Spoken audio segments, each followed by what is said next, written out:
L'impossible est arrivé et personne s'y attendait. Des cold wallets, Bitcoin piratés. Pendant des années, on nous a répété une chose. Si vos cryptos sont sur un cold wallet, ils sont pratiquement impossibles à voler. C'est la règle d'or. Achetez un portefeuille physique, déconnectez-le d'Internet, conservez votre phrase secrète et dormez tranquille. Mais aujourd'hui, cette certitude vient d'être ébranlée. Plus de 100 millions de dollars en Bitcoin ont été volés.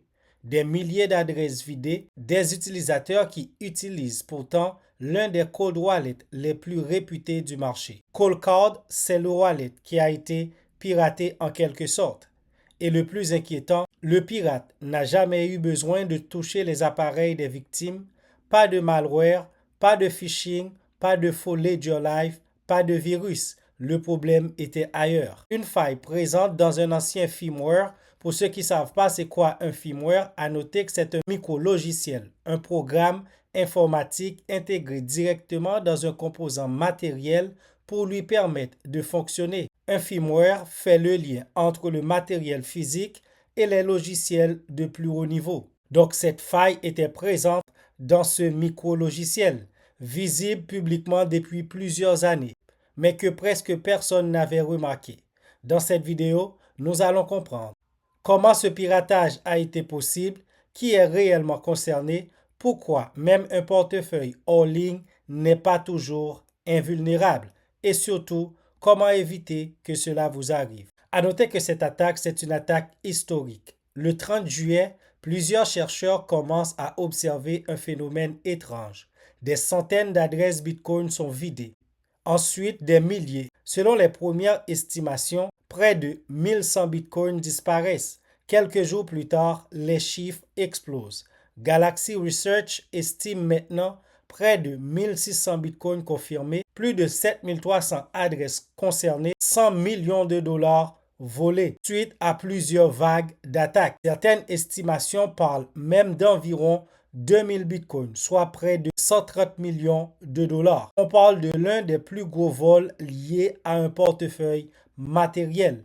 Mais comment cela a pu se produire si un cold wallet est censé ne jamais exposer la clé privée? Alors la bonne question, c'est comment le pirate a-t-il pu réussir ce coup?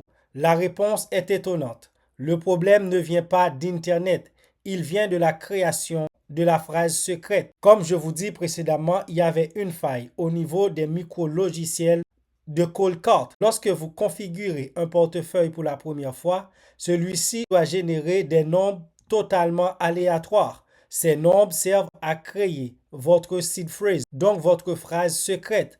Toute la sécurité de votre portefeuille dépend de cette étape. Si cet aléatoire est prévisible, le pirate peut retrouver votre phrase secrète et donc vos cryptos. Les chercheurs ont découvert qu'une ancienne version du firmware du Coldcard MK3 pouvait, dans certaines circonstances très particulières, produire un aléatoire insuffisant. Cette faiblesse était présente depuis plusieurs années.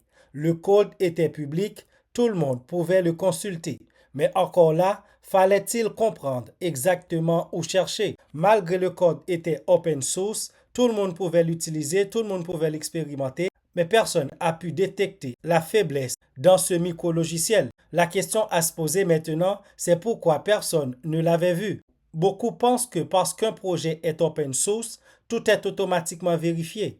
En réalité, le code peut être public sans être réellement audité aux profondeurs. Des milliers de lignes, des centaines de fonctions, une seule erreur peut passer inaperçue pendant des années. Et c'est ce qui est arrivé à l'ancienne version du cold wallet Coldcard. Maintenant, si vous possédez du Bitcoin et que vous aviez un cold wallet Coldcard, c'est sûr que vous êtes en train de vous demander est-ce que ça vous concerne? C'est probablement la question la plus importante, bien sûr.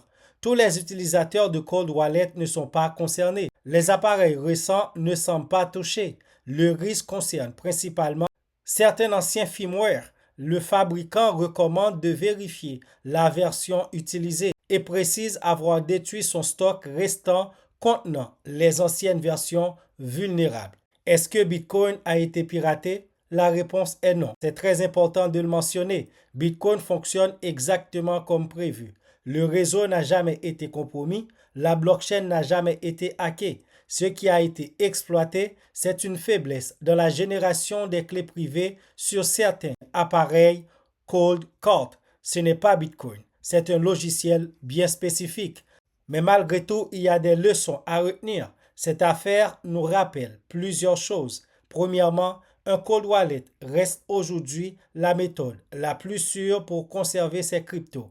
Deuxièmement, il faut toujours maintenir son appareil à jour. Troisièmement, il faut acheter uniquement chez les fabricants officiels et surtout ne jamais croire qu'un appareil est invulnérable. La sécurité est un processus, pas un produit. Si vous possédez un ancien cold wallet cold card, ce qu'il faut faire, c'est de vérifier votre version de firmware, donc votre version de logiciel, consulter les recommandations officielles, si nécessaire, créer un nouveau portefeuille avec une version corrigée et transférer immédiatement vos fonds vers cette nouvelle adresse. Je vais vous mettre des liens dans la description de la vidéo qui peuvent vous aider dans vos démarches.